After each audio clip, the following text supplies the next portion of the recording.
Prenez soin de votre jardin avec Oriange 3 en 1. La nouvelle innovation Solabiol.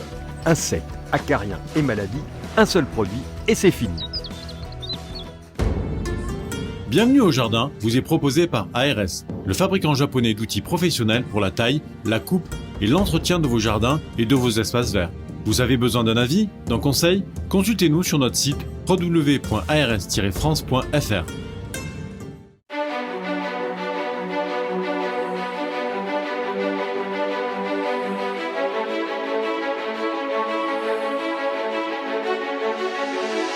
News Jardin TV vous propose Bienvenue au Jardin, une émission 100% nature, animée par Patrick Mulan et Roland Motte.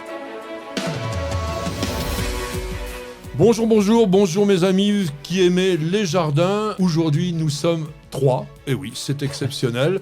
Et nous avons un invité exceptionnel pour ce nouveau numéro de Bienvenue au Jardin. D'abord, notre habitué Roland. Salut à tous, salut à tous les trois, à tous les deux. et puis, bon, vous le connaissez évidemment, c'est le jardinier de Versailles, il s'appelle Alain Baraton. Pourquoi est-il avec nous aujourd'hui ? Tout simplement parce qu'il vient de nous sortir un délicieux ouvrage qui s'appelle Le Dictionnaire amoureux des arbres chez Plon. On en parlera tout à l'heure et il nous fait l'honneur, le plaisir et l'avantage d'être avec nous pendant toute cette heure et nous allons ensemble, au lieu de vous offrir 2 jardiniers, vous en aurez 3 pour le même prix. Évidemment, c'est gratuit comme ça, vous payez moins cher.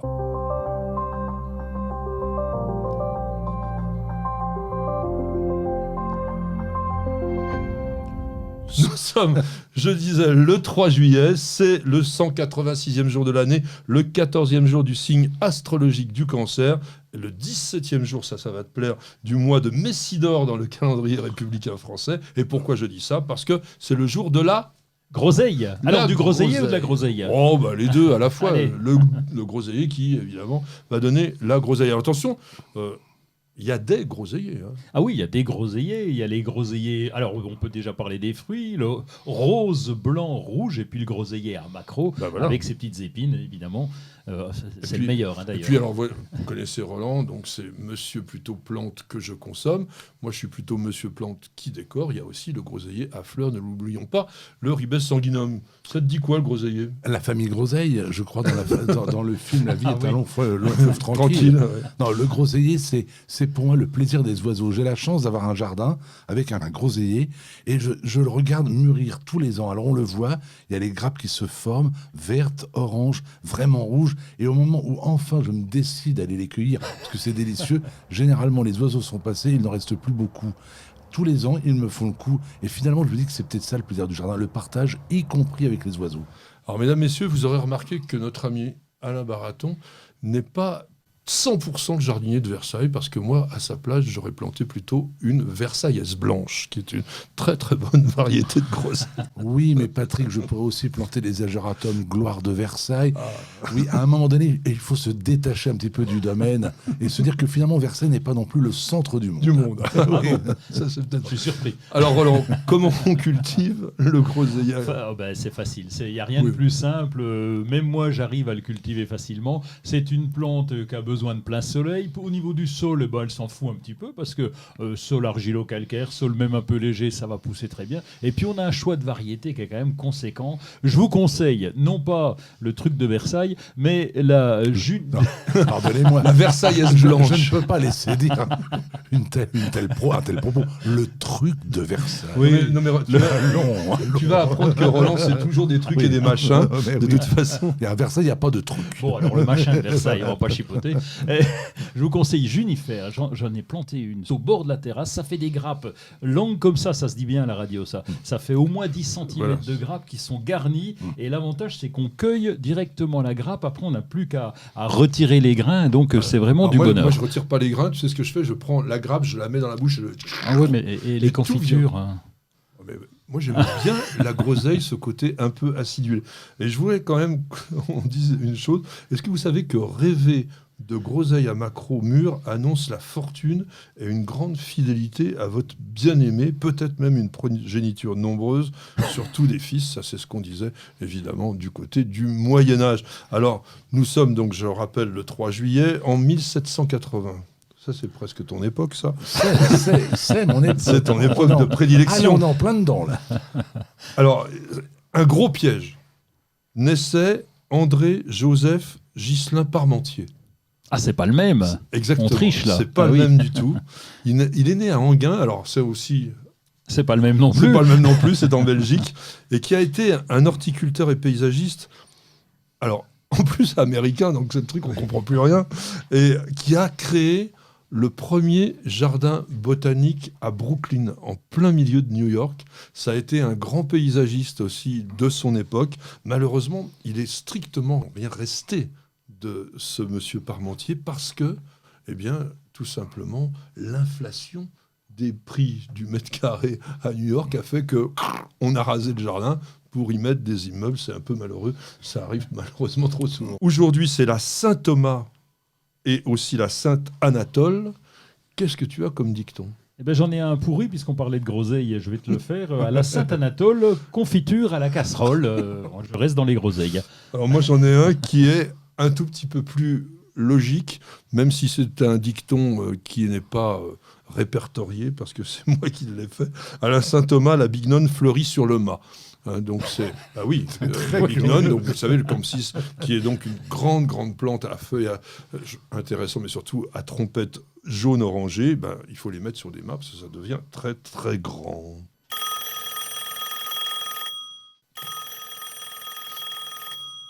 Alors, que se passe-t-il aujourd'hui, mon cher Roland, avec nos auditeurs ? Et c'est David qui nous pose une question. Je suis bien content qu'il la pose aujourd'hui avec la présence d'Alain. Alors, doit-on privilégier les plantes hybrides F1 ou choisir des plants normaux ? J'en rigole d'avance. Non, mais enfin bon, il y a quand même une chose à dire, c'est pourquoi les F1 ne seraient pas normaux. Mais ça, on y reviendra Oui. après. C'est marrant, Qu'est-ce que t'en penses de ça ? c'est marrant d'avoir appelé F1.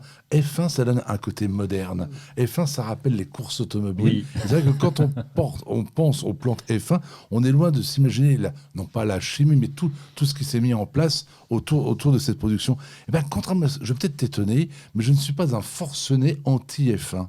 Eh bien non, parce que la vie fait que de temps en temps, les graines doivent évoluer, elles doivent produire, et je peux concevoir de temps en temps qu'il faut distinguer un peu l'amateur avec ses petites graines et le producteur. Donc F1, faut pas en abuser, parce qu'on connaît tous le principe de ces graines, mais à la rigueur, pourquoi pas ? C'est pas ce qui me dérange le plus.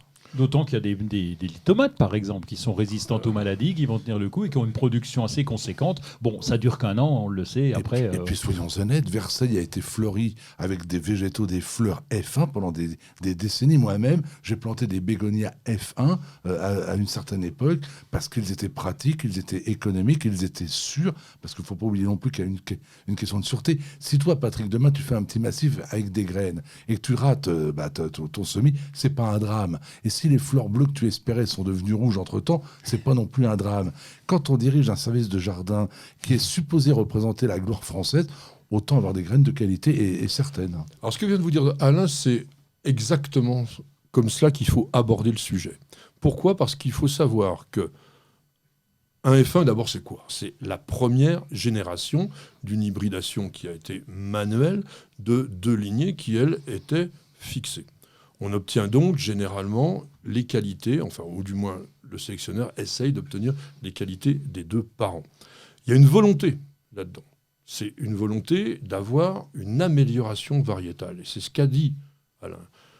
La sélection, aujourd'hui, passe essentiellement par, d'abord, la résistance aux maladies.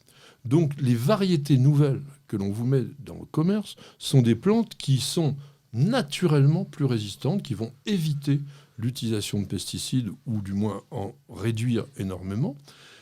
Et puis, de plus en plus, il y a quand même un travail qui est fait sur la qualité gustative, sur la productivité, etc.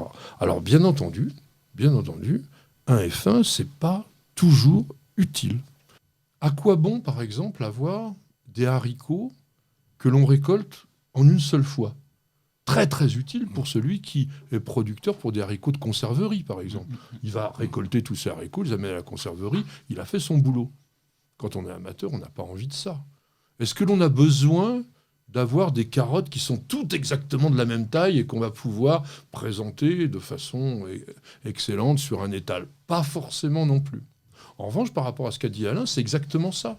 Quand on veut des fleurs d'une couleur régulière, avec souvent quand même une floribondité plus importante, parce qu'il y a un phénomène particulier qui est lié à la première génération qu'on appelle l'hétérosis, c'est-à-dire que les plantes F1 sont toujours plus vigoureuses que les variétés parentes, sont plus costauds. Quand on veut des fleurs bien costauds et massives, c'est pas trop mal. En revanche, attention au porte-monnaie quand même. Oui, le seul truc, c'est qu'on ne peut pas récupérer les graines. Nous, dans notre petit jardin, on aime bien récupérer les graines. Là, c'est pas possible avec les fins, mais c'est un choix et on peut très bien associer les deux. Eh bien, associons les deux. Vous n'avez pas la main verte? Alors prenez-en de la graine avec nos paroles d'experts. Alors, notre sujet parole d'expert aujourd'hui, je ne sais pas s'il va correspondre exactement aux techniques qui sont pratiquées à Versailles, parce qu'on va essayer de vous faire économiser de l'eau dans le jardin. Mais l'eau est devenue pour nous une priorité, bien entendu, tout comme la biodiversité, tout comme le respect de l'animal et de l'environnement. Aujourd'hui, arroser de manière démesurée des pelouses ou des massifs devant des citoyens venus par milliers, alors qu'on leur a dit à eux d'économiser l'eau, serait à mes yeux une provocation un peu douteuse. Donc on en tient vraiment compte. Mais par exemple, il y a toute cette hydraulique à Versailles, c'est quelque chose qui est en circuit fermé ? Alors, il y a eu d'énormes travaux ces dernières années pour améliorer justement la récupération des eaux. Savais-tu, par exemple, Patrick, qu'il y a encore une vingtaine d'années, l'eau de la toiture était perdue, elle partait aux égouts. Quand on voit la surface de la toiture, plusieurs hectares, on se dit c'est quand même dommage. Donc effectivement, autrefois, pour faire simple, les eaux partaient d'un point haut, d'un point de vue bassin, et alimentaient en descendant jusqu'au Grand Canal. Et le Grand Canal avait un trop-plein qui allait dans un rue et qui partait à l'extérieur. Mais c'était voulu, parce que ce rue était aussi l'égout à ciel ouvert du château. Donc cette déperdition d'eau n'était pas un gâchis, c'était une... On nettoyait. Eh bien oui, tout simplement. Maintenant, fort heureusement, les égouts passent sous terre. Eh bien, ça y est, donc il y a un circuit fermé, effectivement. L'eau part des réservoirs hauts, arrive au Grand Canal et remontée jusqu'au bassin. Et c'est donc en circuit fermé. Et lorsque l'été est très sec et que nous manquons d'eau, eh bien, nous réduisons les grandes eaux. Oui, bien entendu. Alors toi, tu vas réduire aussi tes grandes eaux, bien que t'es à Vittel, donc il y a de quoi faire. Généralement, vous en manquez pas. Oui et non, parce qu'on est dans un climat continental et donc on a beau être à Vittel, il fait très chaud l'été et donc forcément on est obligé de récupérer l'eau. Récupérateur, c'est pas la même taille, c'est pas les mêmes toits non plus, donc mais le récupérateur est devenu, on va dire incontournable. Et puis, oui, au jardin, on va pailler. Déjà, la première chose, c'est pailler un maximum. Or, paillage minéral, paillage végétal, peu importe, mais le fait de pailler, je sais que nous en avons déjà parlé ensemble, ça permet de limiter l'évaporation de l'eau. Et puis quand on gratte un peu sous le paillage, on sent la fraîcheur, on y aperçoit les vers de terre. Oui, parce que ça reste frais en sous-sol. Alors le paillage organique est quand même plus efficace que le minéral au niveau de la conservation de l'humidité. Le minéral, lui, il est plus efficace pour empêcher un petit peu les herbes indésirables. Chacun son rôle, on va dire. Alors, qu'est-ce que tu aurais d'autres conseils à nous donner au niveau pratique ? Peut-être d'arroser de façon plus méticuleuse, plus précise. Voilà, régulier. Je crois que le tort de beaucoup qui nous entendent, c'est on arrose quand on a le temps, et c'est une erreur. C'est comme si toi, demain, Patrick, tu arrêtais de boire de l'eau pendant 2 ou 3 jours et que tu te mettes le 4e jour à boire 3 litres d'eau. Je suis pas sûr que ton organisme apprécierait beaucoup. Alors aujourd'hui, eh bien, on arrose le jardin parce qu'il fait chaud et puis on l'oublie pendant 8 jours. Et on y retourne 8 jours après, on voit les plantes qui ont ça et on leur balance des centaines de litres. Je crois que l'erreur, elle vient de là. Un jardin, ça s'entretient. Il vaut mieux arroser, j'espère que tu es d'accord avec moi, peu, mais régulièrement, que beaucoup de manière désordonnée. Je parle bien sûr en général. Oui, ça dépend de la texture du sol. Oui. Parce que par exemple, si tu as un sol très argileux qui va conserver naturellement de l'eau, tu peux apporter beaucoup et de façon peu fréquente, parce que ça va rester. Alors que si tu as un sol très sableux, où là l'eau s'évacue tout de suite, tu vas arroser beaucoup plus fréquemment, mais en quantité faible, pour évidemment que les plantes en profitent et que tu n'en perdes pas les 3/4. Donc qu'est-ce que tu fais, toi ? On a des outils aujourd'hui pour ça, y compris pour le jardinier amateur que je suis. C'est des programmateurs, et tu avais parlé la semaine dernière d'un petit programmateur extrêmement pratique. On a un outil pour mesurer le nombre de mètres cubes qu'on va utiliser. On a des programmateurs, on a tout. On peut aller au pied de la plante, parce que là aussi c'est important. Alors avant, on arrosait avec des asperceurs pour en foutre partout. Ça, c'était parfait, mais on arrosait plutôt la pluie pelouse ou le reste, et donc c'était dommage. Donc on peut arroser vraiment au goutte à goutte, on peut cibler notre arrosage. Donc ça, c'est aussi Qu'est-ce que l'autre tu point. fais, toi, à Et puis, Versailles, dans tes massifs? Eh ben déjà, je demande aux agents maintenant d'avoir l'intelligence de regarder le ciel. J'ai connu autrefois des vieux jardiniers qui avaient vraiment mal vieilli et qui arrosaient parce qu'ils avaient prévu d'arrosoir.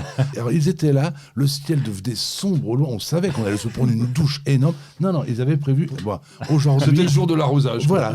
Non, mais ne plaisante pas, c'est à peu près ça. Aujourd'hui, enfin, nous avons une génération nouvelle de jardiniers extraordinaires qui, effectivement, consulte la météo et se dit la météo a prévu aujourd'hui une pluie, tentons le coup, n'arrosons pas. Et si finalement l'eau passe à côté, on arrosera demain. Donc, on regarde, on choisit des végétaux. Qui ne sont pas trop gourmands en eau, et nous privilégions de plus en plus dans les massifs la culture en pot.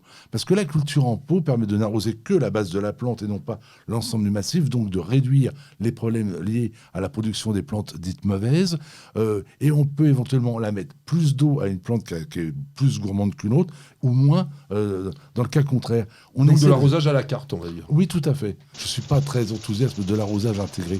C'est pas le truc qui me plaît. Alors je pense que c'est un petit peu obsolète aujourd'hui, hormis pour des grandes zones comme par exemple des golfs ou des endroits comme ça, où l'arrosage intégré, surtout avec des grands asperceurs, des grands canons, ça permet de couvrir rapidement une grande surface sur des cultures qui ont quand même besoin de beaucoup d'eau, parce que c'est rare qu'on aime bien faire du golf sur un Oui, paillasson. puis là, c'est pour le gazon. Donc, on a un ensemble de plantes, alors que lorsqu'on est dans un potager, dans un petit jardin, on a des plantes par-ci, par-là. On ne va pas tout arroser. C'est dommage d'arroser les allées, quoi. Et n'oublions pas que l'arrosage reste le plaisir, je crois, du jardinier. C'est la manière de contempler son jardin paisiblement et de voir ce qui va ou ce qui ne va pas. L'arrosage est très important. L'arrosage est très important, et Alain l'a dit aussi, adapter aussi les végétaux à votre climat, c'est la meilleure façon d'économiser de l'eau. Bienvenue au jardin. Patrick Mulan, Roland Motte. Alors, nous sommes maintenant dans la période des actualités. Nous arrivons quand même en été, donc on va dire que c'est pas forcément une actualité de première importance, mais il y a des choses qui t'ont quand même gratouillé un petit peu là. Hein. T'as pas aimé ça? Oui, je commence à recevoir les premiers emails pour planter à l'automne bientôt. Et donc, j'ai reçu un email super. C'était un arbre fruitier en colonne qui, soi-disant, est le meilleur du monde. Alors, avec une photo avec des pommes pleins, en veux-tu, en voilà, sur un petit machin comme ça. Donc ça, déjà, j'ai été impressionné. Donc, cueillez des fruits toute l'année, me dit cet toute email. l'année, Oui, donc j'ai eu du bol, c'est un pommier. Et donc, mais non, normalement, non. Hein, je vous le dis pour tous les deux, vous n'êtes pas au courant, mais les pommiers ne donnent qu'à une période, hein, pas toute l'année. Bon, je vous charrie un peu. Je vais retrouver le goût dans... Oui, pardon. Non, je crois que j'ai vu la même pub, mais pour les fraises. Ah oui, les fraises géantes, on en a parlé déjà. La même, oui. Et ils nous mettent retrouver le goût d'antan. Oui. Donc elles sont meilleures là, celles-là, que, que les autres, les méchantes. Et je ne peux pas dire lesquelles. Grosse récolte très vite, c'est bien mieux qu'en jardinerie où c'est tout pourri. Alors j'ai fait quand même les calculs, je suis allé voir en jardinerie les prix. Donc évidemment en jardinerie c'est un peu plus cher, mais parce que c'est un conteneur de 5 ou 7 litres, chez Delbar par exemple, puisqu'on parle de fruitier colonne. Et là c'est un machin, donc il faut en acheter 9 pour avoir le prix annoncé, sinon ça coûte 13 € ou 14 €. Donc c'est encore une arnaque. C'est encore une arnaque. Donc, méfiez-vous toujours de ces trucs miraculeux au niveau végétal. Sachez simplement que ça n'existe pas. La nature est belle, bonne, généreuse, mais il y a ses limites. Alors moi, ma nouveauté, ça sera une pré-nouveauté, on va dire. Pourquoi ? Parce que c'est une rose qui a été baptisée récemment. Je vais vous donner son nom après, il y a une raison, mais qui ne sera disponible, évidemment, qu'à l'automne prochain. C'est la famille Meillan qui l'a créé et lui a donné le magnifique nom de Rose Jean de La Fontaine, tout simplement parce que c'est le 400e anniversaire de la naissance du célèbre fabuliste Jean de La Fontaine, qui est né à Château-Thierry le... J'allais te le dire. Je croyais qu'il connaissait tout par cœur. Non, mais parce que vous savez, Alain Baraton est une mine au niveau de l'histoire. Non, je pensais simplement à Jean de La Fontaine, que je cite dans tous mes livres systématiquement pour une phrase que je trouve merveilleuse. Jean de La Fontaine était un ami de Fouquet. Il est aussi un peu le protégé de Louis XIV, même si la relation n'est pas très bonne avec Louis XIV. Mais il se dit que La Fontaine se promène à Versailles et il voit des jardiniers planter des arbres. Et il va écrire, et ça c'est authentique, que ceux qu'ils ont plantés vivent 1000 ans et plus. J'adore cette phrase, que ceux qu'ils ont plantés vivent 1000 ans et plus. C'est Jean de La Fontaine, né, comme vous le savez tous, à Château-Thierry. Alors vous savez qu'il a dit la chose, enfin il a écrit plutôt la grâce plus belle encore que la beauté. C'est ça qui a inspiré Meillan pour créer cette rose, qui est une grosse fleur en coupe à l'ancienne, rose, un peu avec le cœur saumonné, avec un parfum très très très floral, très puissant, 50 pétales, pas grand rosier, 60 cm environ, mais qui sera donc commercialisé dès cet automne. Un petit coup de cœur pour quelque chose qu'on adore. Bon, oui, la Hulotte, vous connaissez la Hulotte, le journal le plus lu dans les terriers. Je vous le conseille. C'est excellent parce que c'est fait pour les gamins, mais moi j'adore parce que justement c'est fait pour les gamins. Je comprends tout ce qui a marqué dedans. Il n'y a pas assez de botanique, je leur dirai. Oui, c'est vrai qu'il parle. Non, mais il en parle. Il avait Ouais. fait sur la Cardère. Ils ont fait des trucs Oui. très, très, très bien. C'est plus qu'un magazine. Parce qu'en fait, ça devient une collection encyclopédique. Ah oui. Sachez qu'on ne peut l'avoir que sur abonnement. Hein. Oui, Donc, c'est ça. Le numéro 111 va parler de Pierrot le Moineau, qui est l'invité spécial. Et il y a 60 000 abonnés quand même sur Facebook, et donc ça marche bien, la Hulotte. alors nous, on a Alain Baraton avec nous, c'est aussi notre invité. Et on va parler d'une initiative formidable du Parc zoologique et botanique de Mulhouse, qui a créé les sentiers des plantes d'Alsace. En fait, il a refait toute une rocaille avec les plantes du lieu, de manière à pouvoir avoir donc à la fois une collection botanique qui est toujours intéressante, mais surtout un lieu de protection. Et ce zoo vaut vraiment le coup parce que c'est à la fois un regard, on va dire simplement scientifique, hein, on va découvrir des plantes ou des animaux, mais aussi vraiment une idée en permanence de protection. Et ça, je voulais le mettre un petit peu en évidence. Alors maintenant, nous avons voyagé un petit peu. Je sais qu'Alain a envie d'un petit café. On écoute une page de publicité et on revient tout de suite. Ça va chauffer avec le Green Power d'Ozlock. Des herbeurs électriques sans flamme et 100% naturels. Ozlock, conçu par des jardiniers pour des jardiniers. Vous avez toujours rêvé d'avoir la main verte ? Avec EasyBio, c'est gagné. EasyBio vous conseille et vous accompagne en vidéo directement dans votre jardin. Découvrez une gamme complète de fertilisants pour vos plantes d'intérieur et d'extérieur, votre gazon et votre potager. Après application des produits, vos végétaux sont mis dans des conditions idéales de développement. Plus de floraison, plus de récoltes et un beau gazon. Tous nos produits sont fabriqués en France, en Bretagne. Ils sont élaborés à base de matières naturelles et conditionnés dans des emballages éco-responsables. Derrière EasyBio se cache une belle équipe de jardiniers experts et amateurs qui prônent la réussite au jardin et qui a à cœur de vous donner la main verte. Alors, n'attendez plus pour tester les produits EasyBio. Profitez de votre programme sans effort avec l'autoril d'Ozlock. Tuyau d'arrosage qui se réenroule automatiquement. Ozlock, conçu par des jardiniers pour des jardiniers.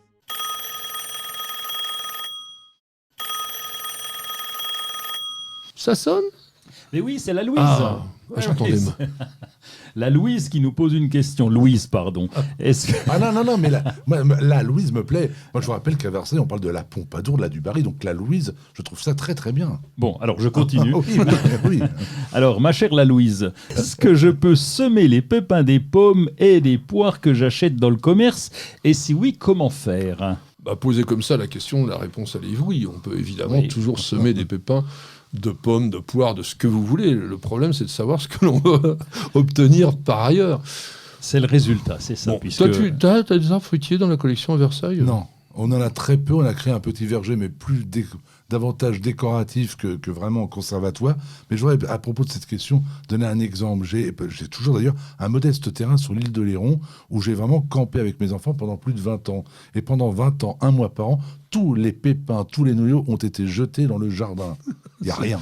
Je peux vous dire, il n'y a rien. Il n'y a ni pommier, ni abricotier, ni rien du tout.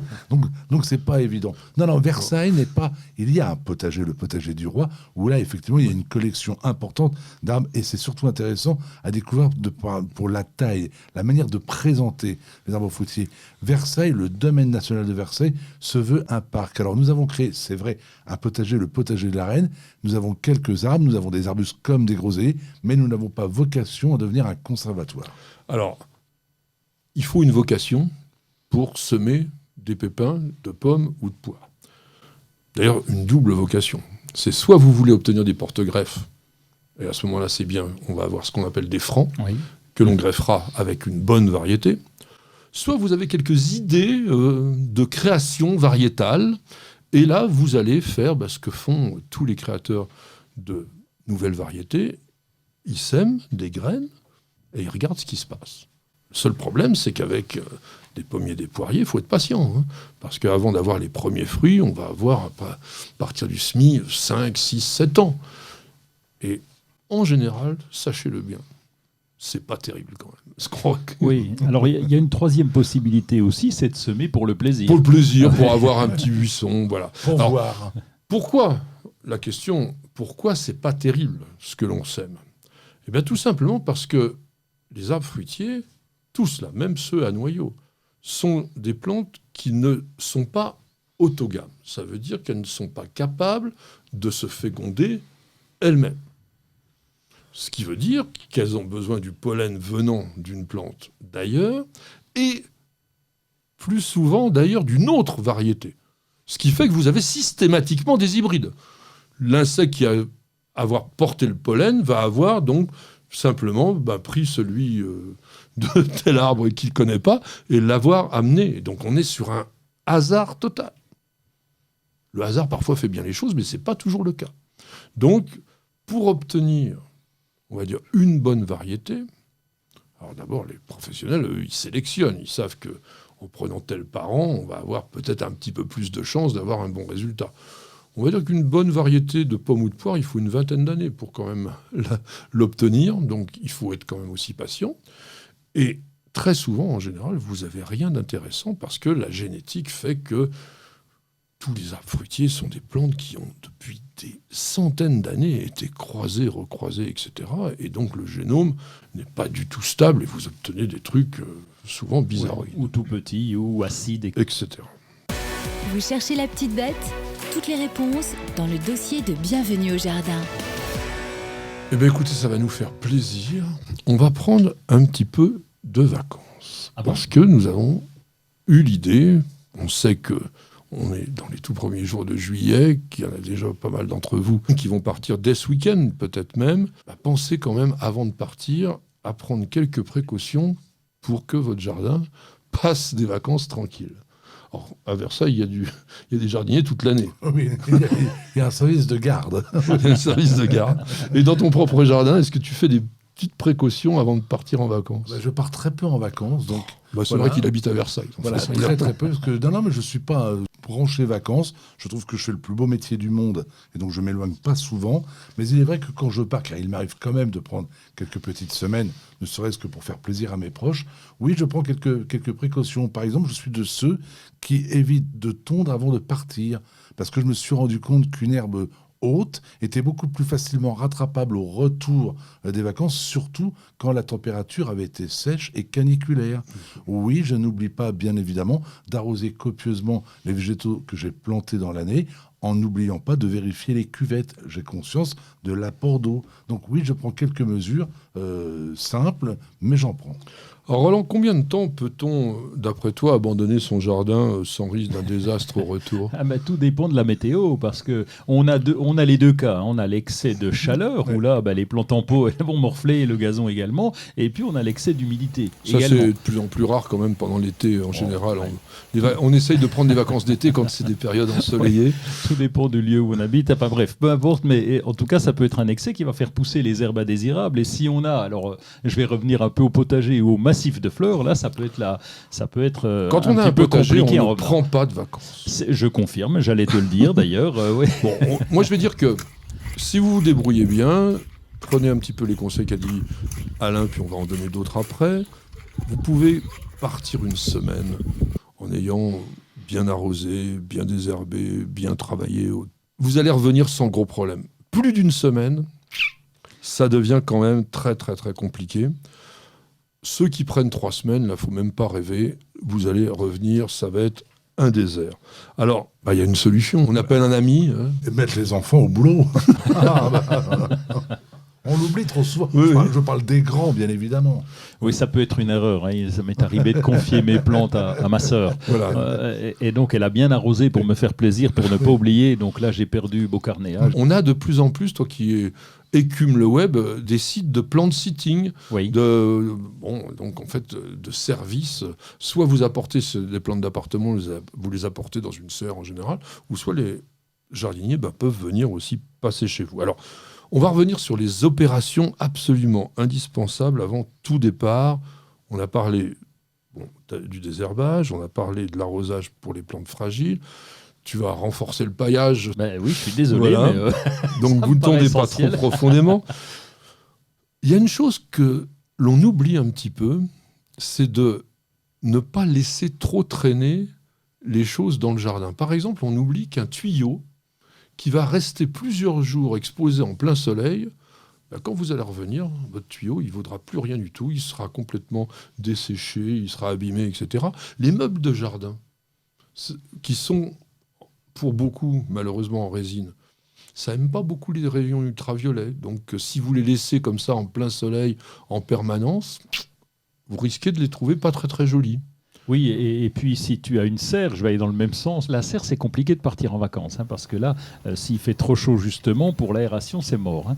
Ça se complique. Je reviens sur le tuyau, c'est exact. Ah oui. À ne pas oublier non plus les marques que ce tuyau va laisser sur la pelouse, des marques Oui. durables. Ah oui. Eh bien oui, souvent oui.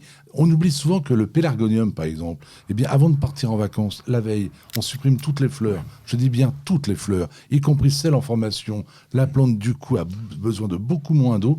Quand on revient au bout de 3 semaines, il est en fleurs et il est au top. Alors ça, c'est vraiment un excellent conseil de jardinier parce que personne ne le fait, parce que ça fait trop mal Ça au fait cœur. mal. Mais franchement, il a 2000 fois raison. Mais vous le faites pas que sur les géraniums, vous le faites également sur les rosiers, par exemple. C'est vraiment une manière de préserver votre plante et surtout, il l'a dit, c'est génial, vous revenez de vacances et du coup, hop, votre plante, elle est en bon état. Alors justement, on parlait un peu donc de sécateurs. Est-ce qu'il y aurait des tailles qui seraient intéressantes à faire pour préserver les plantes ? Oui, il y a quelques tailles. On a parlé du pélargonium, mais c'est aussi toutes les plantes fleuries. On peut réduire considérablement les plantes fleuries et on parlait de dipladénia. Non, on n'en parlait pas. Mais on peut parler de dipladénia. On aurait pu. Oui, on aurait dû. Parler du dipladénia, c'est exactement pareil parce qu'on va le réduire, on va réduire l'arrosage et on va revenir, il sera presque tout en fleurs. Le dipladénia, lui, il a un avantage, d'ailleurs, on peut vous le conseiller parce qu'il résiste relativement bien à la sécheresse et lui, une petite semaine de vacances, ça lui fait pas trop de mal du tout. Alors, il y a d'autres plantes que l'on peut aussi couper, mais c'est dans une autre perspective, c'est-à-dire de rabattre certaines vivaces pour qu'elles remontent. Donc ça, par exemple, les géraniums vivaces, ça vaut quand même le coup de un peu les ratiboiser, surtout si vous partez un petit peu longtemps. Alors, n'oubliez pas aussi quand même de regarder, Roland vous le dit souvent, il aime bien faire un petit tour régulier de son jardin pour couper éventuellement toutes les plantes qui seraient un peu attaquées. Oui, et puis c'est pas la peine de sortir l'artillerie lourde. Il suffit de couper les feuilles un peu abîmées, les pucerons qui sont peut-être un peu trop présents. Il suffit de couper les extrémités. C'est pas grave s'il y a des boutons floraux. De toute façon, vous serez pas là pour les voir. Donc autant couper direct. Alors, est-ce qu'il y a des choses à faire au verger ? Au verger, non, parce que il va se développer. Là, il n'a pas besoin de nous. L'arbre, en tout cas, va se développer. Il a ses racines, il est tranquille. Donc non, il n'y a pas Tu grand-chose à tu faire. mets pas de filet, par exemple ? Le filet, ça dépend de la taille de l'arbre, mais là, c'est non. En fait, les producteurs aujourd'hui, c'est vrai qu'ils cultivent tous les pommiers, tout ça, sous des filets, c'est quand même plus pratique. Il y a une chose à faire quand même au verger qui est importante, c'est, bon, pas que pour les vacances, c'est de ramasser systématiquement tous les fruits qui sont tombés au pied, parce que généralement, eux, ils sont porteurs de problèmes purement phytosanitaires. Sur les plantes d'intérieur ?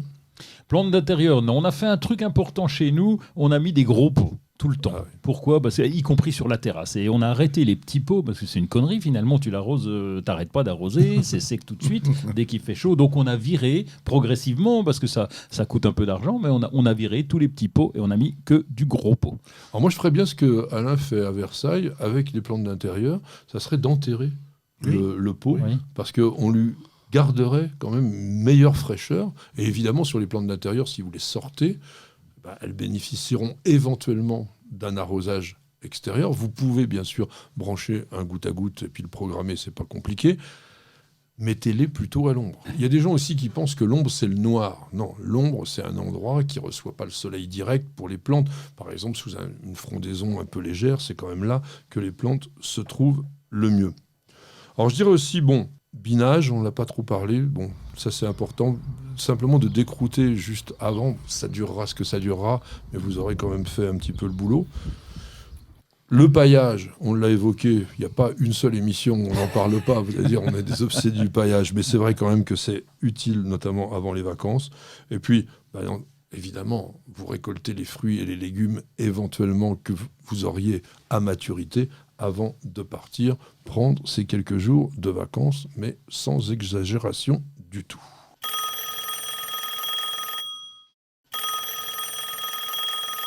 Ça a sonné ? Ouais, je T'es crois, sûr ? ouais. Alors, c'est Axel33. Waouh.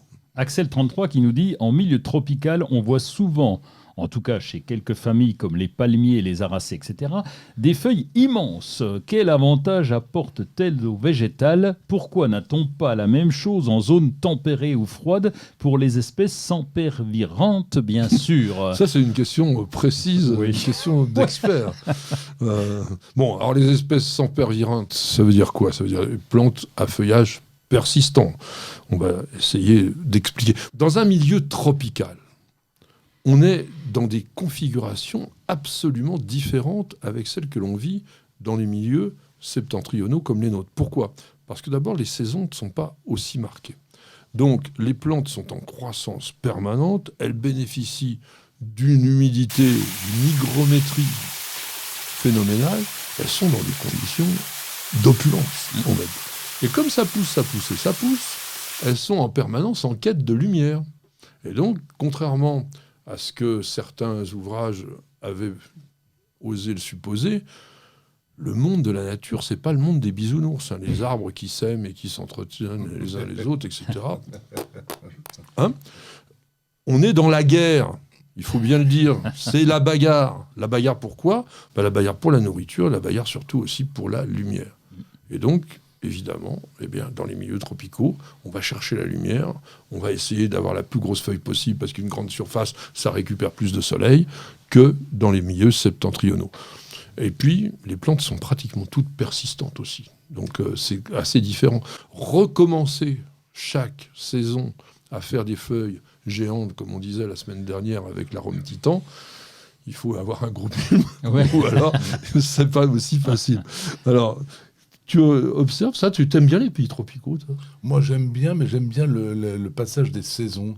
Je pense que ça me manque. Et je pense que, effectivement, quand les feuilles à l'automne se teintent de couleurs et chutent, il y a quelque chose d'extrêmement romantique et de très beau. Mais il est vrai, par exemple, je lisais il n'y a pas longtemps une étude très, très savante. On parlait des végétaux persistants. J'ai appris, mais de manière scientifique, que les végétaux comme les conifères, qui avaient des petites aiguilles, avaient réussi à mettre en place un système pour la photosynthèse nettement supérieur aux feuilles des végétaux caducs. Ils sont capables de percevoir une intensité lumineuse beaucoup plus fortement. Et ça m'a toujours impressionné. Mais il est vrai que la plante, il est peut-être bon de le rappeler, est un condensé de technologie incroyable.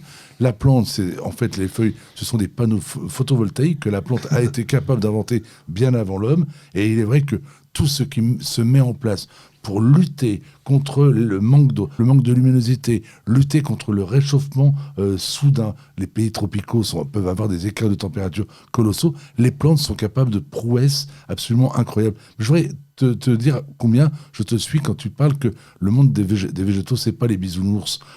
Le trèfle, par exemple, qui n'hésite pas à asphyxier une plante à côté d'elle si elle n'est pas un autre trèfle. Le figuier étrangleur qui vit dans la forêt, qui va étrangler un pauvre arbre qui n'avait rien demandé à personne. Non, c'est redoutable. On se bat pour la lumière, on se bat pour la survie. Et dans nos régions, imaginez, on a quand même beaucoup plus de plantes caduques que persistantes, une plante qui serait obligée chaque année de développer un feuillage grand comme celui du talipo qu'on a évoqué il y a une semaine. Ça ne serait pas possible que chaque année elle recommence. Il faudrait une énergie démentielle. C'est le cas du paulownia qui fait ses feuilles grosses au départ, puis après il se calme. Alors il se calme, ou alors il recommence tous les ans, mais il n'arrive jamais à une maturité.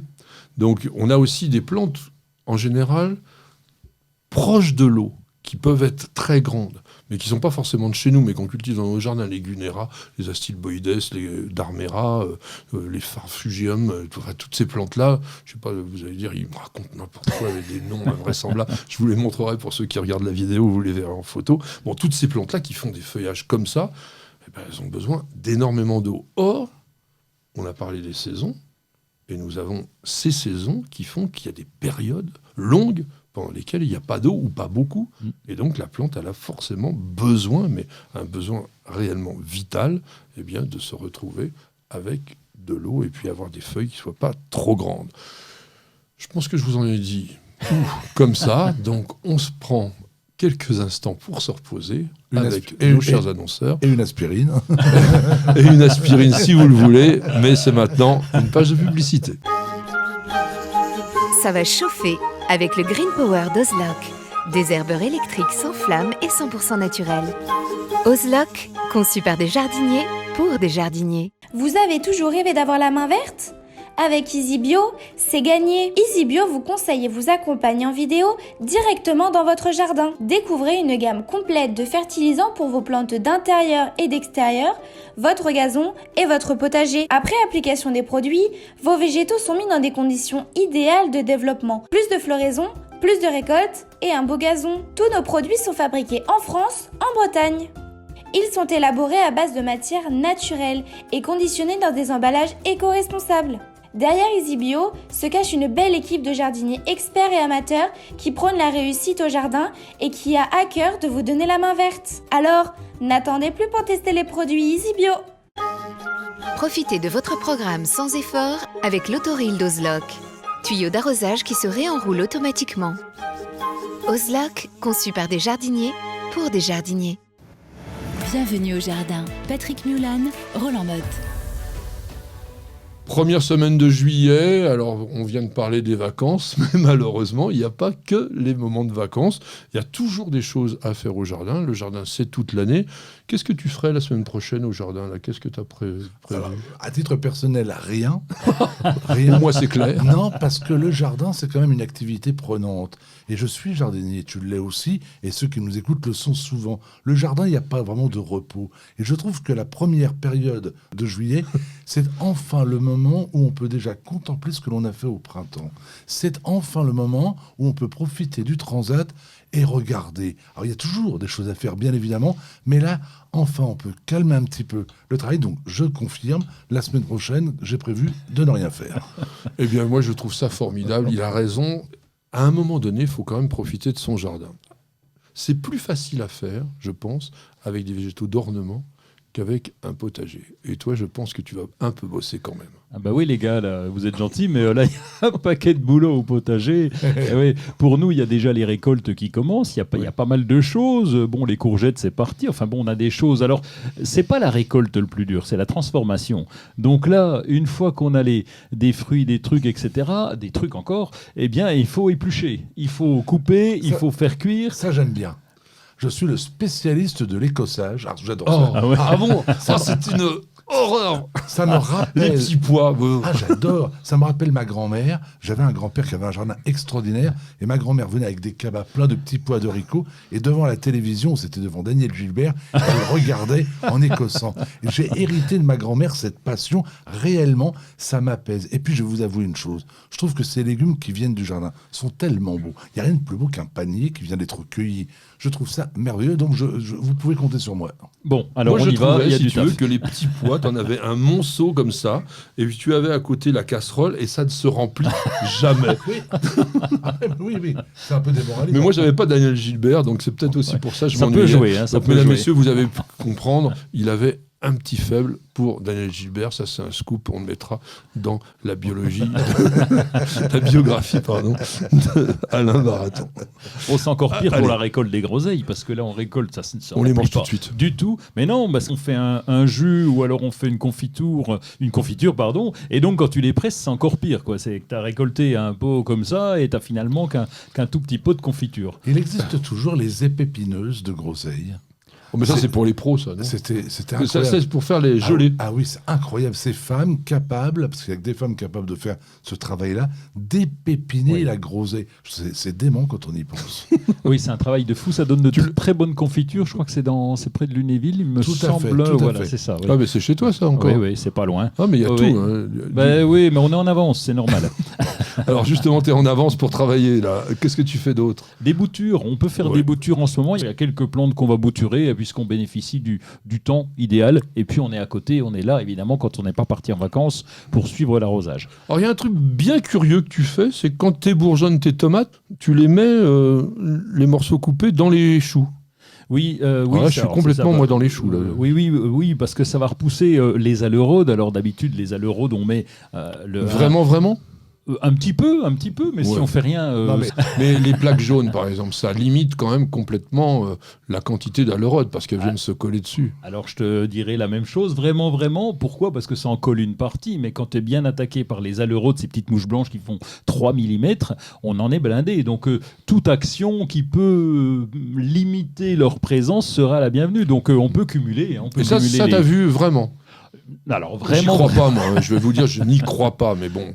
Mais tu ne croyais déjà pas à la lavande qui repousse les pucerons. Donc il y a un moment, il y a des interactions entre les plantes et donc faut les tenter. Alors ça limite un petit peu. C'est sûr que ton piège jaune mécanique est plus efficace parce que ça se voit, mais ça repousse au moins temporairement quelques Alors aleurodes. dans les autres bizarreries, tu vas aussi nous faire des purins, là, des trucs avec des macérations.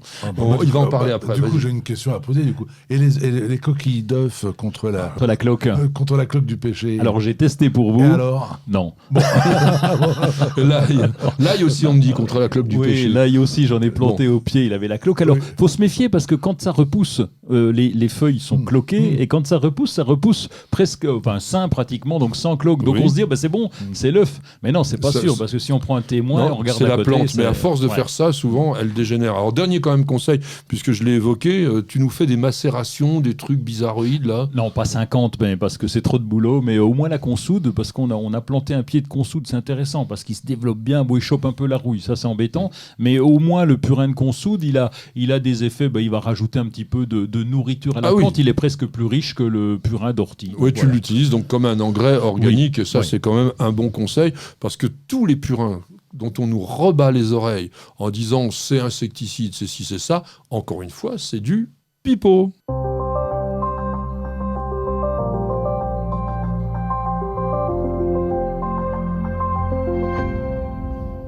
Je vous l'avais promis, le voici, le livre donc d'Alain Baraton. S'il est avec nous aujourd'hui, c'est parce que c'est un bon ami et qu'il aime bien parler avec nous de jardinage, mais c'est aussi parce que il a écrit ce livre, Le dictionnaire amoureux des arbres. Et j'avais vraiment envie de vous le présenter. Il nous fait l'honneur d'être avec nous. Waouh, je vais vous dire, vraiment, j'ai adoré. J'ai pris un plaisir. Là, il en avait fait déjà un dictionnaire amoureux des jardins, qui était déjà bien, mais là, ça m'a plu vraiment, parce qu'il y a tout. Il y a des citations extraordinaires, et puis il prend les arbres les uns après les autres, et tu racontes ce que tu avais envie de raconter sur chacun. Je raconte leur vie, la vie des arbres. Moi, je suis tombé amoureux des arbres en arrivant à Versailles. Je découvre le parc en 1976, je découvre un lieu avec une histoire incroyable. Mais très honnêtement, le jardinage, quand j'ai 19 ans, c'est pas ma passion. Tondre une pelouse, pourquoi pas. Planter des géraniums, pourquoi pas. Je trouve pas ça emballant. Mais par contre, voir des arbres qui ont connu Louis XIV, ça, je trouve ça extraordinaire. Et cette passion ne m'a jamais quitté. Faites l'expérience demain. Prenez une carte de la France et déplacez-vous d'arbre en arbre. Allez de Saint-Mars-la-Futaie, saluez le vieil homme.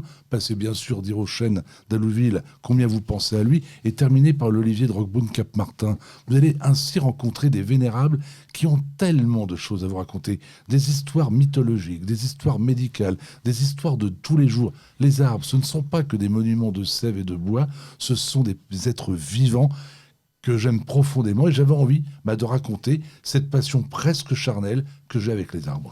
Mais là, tu as été bien au-delà des arbres qu'il y a à Versailles. On a des arbres un petit peu exotiques, on a des choses... Tu as pris tous les arbres que tu aimais, tout ça. Oui, tout à fait. J'ai pas voulu faire un guide botanique, c'est pas du tout l'objet. Je parle très peu de latin ou de botanique dans ce... Non, c'est vraiment l'arbre coup de cœur. Par exemple, j'ai eu la chance, il n'y a pas très longtemps, de découvrir les Seychelles. J'ai voulu parler du cocofès parce que c'était, quand on connaît l'histoire de cet arbre, c'est étonnant. Les marins ne connaissaient cet arbre que par la présence de ce cocofès qui flottait. Ils pensaient donc que l'arbre vivait dans l'eau. Je parle également de tous ces arbres, comme le séquoia qui a fait une entrée fracassante en Angleterre, l'histoire du chêne, l'histoire de la ville d'Athènes, qui est née de cette volonté de la déesse Athéna d'offrir à la ville un olivier pour montrer qu'elle voulait que cette ville soit prospère. Il y a des arbres extraordinaires. Par exemple, il y a des endroits terribles. Il y a dans le sud-ouest, du côté de Limoges, ce terrible village d'Oradour-sur-Glane. Quand on voit ce que la barbarie nazie a été capable de faire, on est terrifié. Et bien de cette époque, il existe un survivant, un chêne. Il a été planté à l'entrée de la ville. Il existe toujours. Cet arbre est le témoin vivant de la barbarie humaine. C'est ça les arbres. Et c'est pour ça que j'avais envie de les raconter. Alors il n'y a pas de... Il y en a un autre, le ginkgo, là, qui est dans ton livre aussi.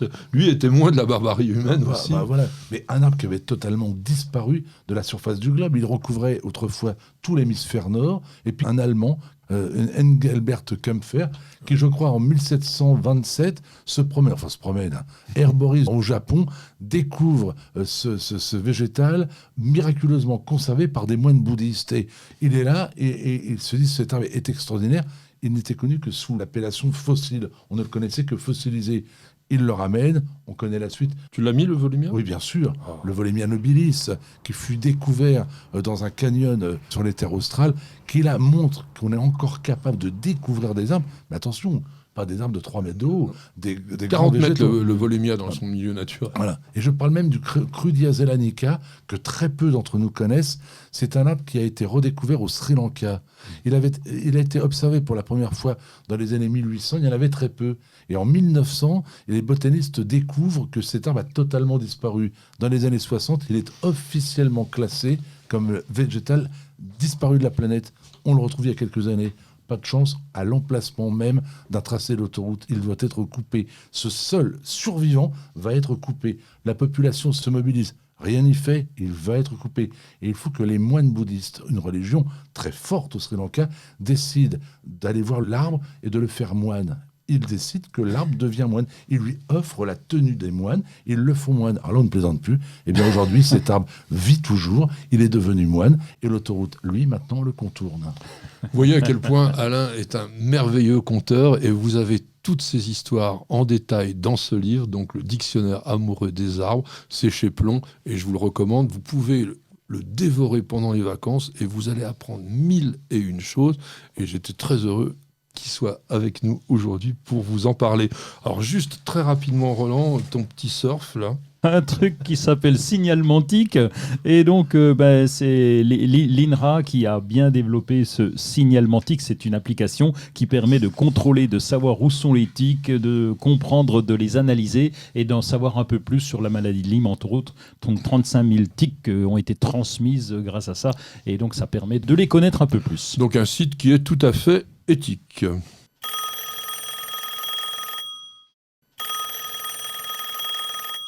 De nouveau, un auditeur ou un internaute qui nous a écrit sur le site de News Jardin TV. Alors, c'est Faouzia. Qu'est-ce qu'elle nous dit, Faouzia ? Elle nous dit, est-ce qu'il existe des asperges à l'état sauvage et aérienne, ou s'agit-il d'un fantasme de mon enfance méditerranéenne ? Je ne sais pas trop ce que sont les asperges aériennes. Oui, ça, j'ai pas capté. Alors, peut-être mais... qu'elle pense peut-être que les asperges ne poussent que en sous-sol, puisque en fait, qu'est-ce que l'on mange d'ailleurs sur les asperges ? Eh oui, on mange le turion, donc le nouveau bourgeon, et si on les laisse faire, ça donne une superbe tige avec un superbe feuillage. Ça va fleurir, hein, ça va pas tarder, ça va commencer. C'est pas top. C'est plus joli les fruits. Oui, les fruits après, à ne pas consommer d'ailleurs. Après les fleurs, t'es sûr que c'est toujours comme ça ? C'est souvent, oui. Merci. Mais je vous explique, c'est bien de vous aider. Et le feuillage aussi, le feuillage est magnifique parce qu'il est vraiment très léger et c'est même une plante décorative au potager. Ça t'inspire, l'asperge ? Moi, je trouve ça très très drôle parce que l'asperge fut cultivée à Versailles très tôt et Jean-Baptiste de la Quintinie, qui fut l'un des plus grands jardiniers de tous les temps, était capable, je crois, d'en produire 10 mois sur 12 à Versailles. Chapeau. Ah oui. Ça, faut déjà le faire. Bon, alors, je pense qu'ils devaient avoir les serres, les châssis, les trucs, tout ce qu'il fallait. Non, mais ils étaient capables de faire des ananas, si je me rappelle. Ah, bien sûr, c'était du temps de Louis XV, il y avait des ananas. Il y a eu quantité de plantes qui ont été créées. La Quintinie est quand même, en quelque sorte, l'inventeur du microclimat par la production de murs qui permettaient de conserver des atmosphères. Non, à Versailles, on a fait des prouesses hors du commun. Alors, quand même, 2 mots pour répondre à notre auditrice, Faouza. L'asperge existe à l'état sauvage. En Europe, on en a une douzaine d'espèces, et rien qu'en France, dans le genre Asparagus, on a 5 espèces.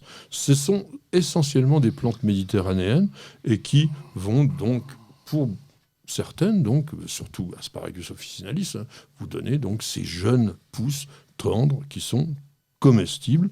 Après, il n'y a pas de fantasme autour de ça. Et je pense que Fawzia doit avoir une origine du bassin méditerranéen. Eh bien, il est tout à fait normal qu'elle en ait trouvé dans sa jeunesse. Et si elle retrouve un petit peu les coins de son enfance, s'ils n'ont pas été complètement pris par des zones urbaines, elle devrait pouvoir en retrouver. Alors, ça fait une plante, 50 cm à mètre de hauteur. Et comme tu l'as bien décrit, avec un feuillage très, très, très léger.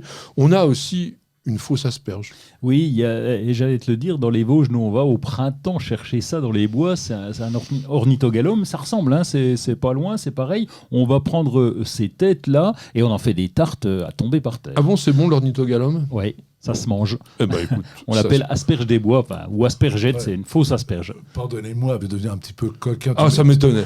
Il fallait absolument, mesdames, messieurs, vous avez le plus coquin des jardiniers et on va en profiter, on va se régaler. Je te rappelle quand même que la région principale de production des asperges en France était Argenteuil au début du XXe siècle et que les dames dites de mauvaise vie disaient quand elles allaient au travail « je vais aux asperges ». Tout à fait.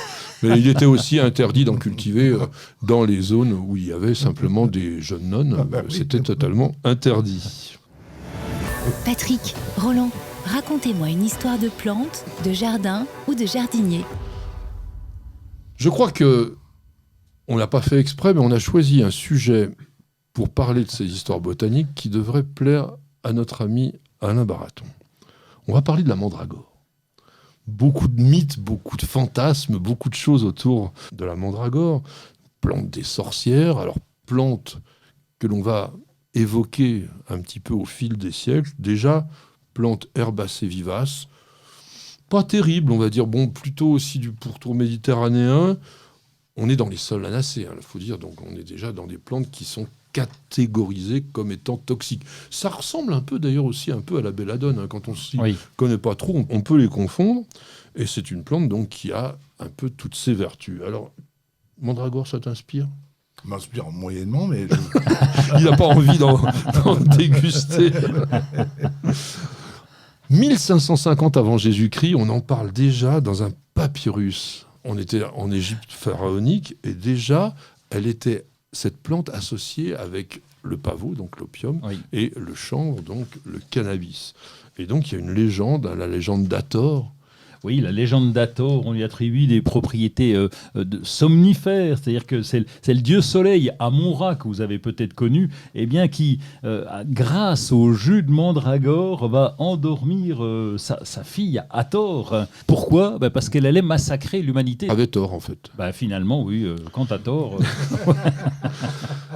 On retrouve, au fil des siècles, toujours cette idée de propriété narcotique autour de la mandragore. Mais il y a des choses qui sont quand même encore plus invraisemblables, parce que si on reprend Théophraste, dont là on est au IIIe siècle avant Jésus-Christ, voilà ce qu'il était dit. La nuit du vendredi, lorsque les mandragores sont lumineuses après l'orage, alors ça je ne sais pas, il convient de les rechercher au pied d'un gibet où le sperme du pendu leur apporte vitalité, ou alors sur les places de supplice et de crémation, c'était une super époque. Il faut mettre un chien noir affamé, oui, c'est important, animal qui est donc totalement condamné, attaché au pied de la plante, l'exciter par le son du corps et franchir ensuite 3 cercles concentriques que vous aurez dessinés sur Terre autour de la mandragore, avec un poignard magique. Alors, qu'est-ce qu'un poignard magique ? Je ne sais pas. Pourquoi ? Eh bien, parce qu'il semblerait, ou du moins on imaginait, que la plante émettait des cris d'agonie totalement insoutenables lorsqu'on l'arrachait, ce qui tuait l'animal et même tout être vivant qui n'aurait pas été suffisamment éloigné de la plante ou qui ne se serait pas bouché les oreilles avec de la cire. C'est un truc de fou. C'est gai comme histoire. Ouais. Non, mais c'est une plante qui est toujours associée à la mort, vraiment à des choses dures. Mais aussi pour une raison assez particulière, on lui a donné cette vision magique à cause de sa racine. Oui, la racine, et quand on voit les gravures un petit peu, on a l'impression que ça ressemble à un bonhomme, et puis donc les feuilles, c'est la tête de la mandragore, donc elle est sûrement vivante. Moi j'y crois, tout ça, c'est vrai. D'ailleurs, si on se réfère à l'évêque Cochon, on sait qu'il a condamné, il a dit à Jeanne d'Arc, dis donc machine, j'y crois pas, tu dois avoir une mandragore sur toi parce que tu espères avoir beaucoup de fortune, etc. Donc elle était aussi condamnée pour ça. Alors, mesdames, messieurs, vous apprécierez que Roland n'était pas au procès de Jeanne d'Arc parce que l'évêque Cochon a dit les choses exactement comme ça, que Jeanne d'Arc portait parfois une mandragore en son sein pour avoir bonne fortune en richesse et choses temporelles. C'est en quelque sorte la même chose que ce qu'a dit Roland. Alors, un peu plus tard... Traiter Jeanne d'Arc de machine, non mais c'est terrible. Non, mais... Alors, quand même, on va parler des sorcières. Ah ben oui, voilà. Alors, essentiel. Alors, à quoi ça servait ? Elles s'en servaient pour monter sur leur balai et pour s'envoyer en l'air, si je puis me permettre, évidemment. Alors là, il y a un truc, c'est qu'apparemment, elles devaient consommer l'explication scientifique, enfin entre guillemets scientifique, c'est qu'elles devaient peut-être en consommer, je ne sais pas sous quelle forme, et puis elles pensaient voler sur leur balai. Mais en tout cas, ça va bien avec. Hein. Et puis, pour terminer quand même sur une note un tout petit peu plus réjouissante et qui va plaire énormément à mon ami Alain, au Moyen-Âge, avec la théorie des signatures, on disait que c'était une plante tout simplement aphrodisiaque, parce que la forme des racines, pour certains, évoquait... Alors, ils n'étaient pas très précis, parce qu'il y en a qui disaient c'est le sexe féminin et d'autres qui disaient c'est le sexe masculin. C'est tordu. Hein. Elle est très tordue d'ailleurs, la racine de mandragore. Donc, vertu aphrodisiaque, fécondité... On dit que c'était des plantes qui étaient capables d'aider des femmes stériles à enfanter après avoir surtout consommé les fruits. Alors ça reste complètement une idée qui est liée à la Genèse, puisqu'on dit que Rachel, qui était stérile, donc c'était la femme de Jacob, aurait consommé des fruits de la mandragore et aurait réussi à avoir tout simplement un enfant. Et à l'époque, ces fruits, on les appelait des pommes d'amour, et c'est sur cette notion un tout petit peu plus sympathique que nous allons nous quitter. Je remercie Alain, merci beaucoup d'avoir passé cette heure avec nous, c'était super. Merci, j'ai passé un moment délicieux. Eh bien écoute, nous sommes ravis. Miguel était derrière les caméras, Luc, lui, était au son. Roland, bye bye. Salut Patrick. Les jardinières, je vous embrasse. Ma petite jardinière qui était aussi derrière la caméra, je l'embrasse. Plus que les autres, je vais dire. Et puis notre petite Perle, parce que Perle, c'est vraiment notre mascotte. On l'aime. On vous dit à la semaine prochaine pour de nouvelles aventures jardinières. Et bienvenue au jardin.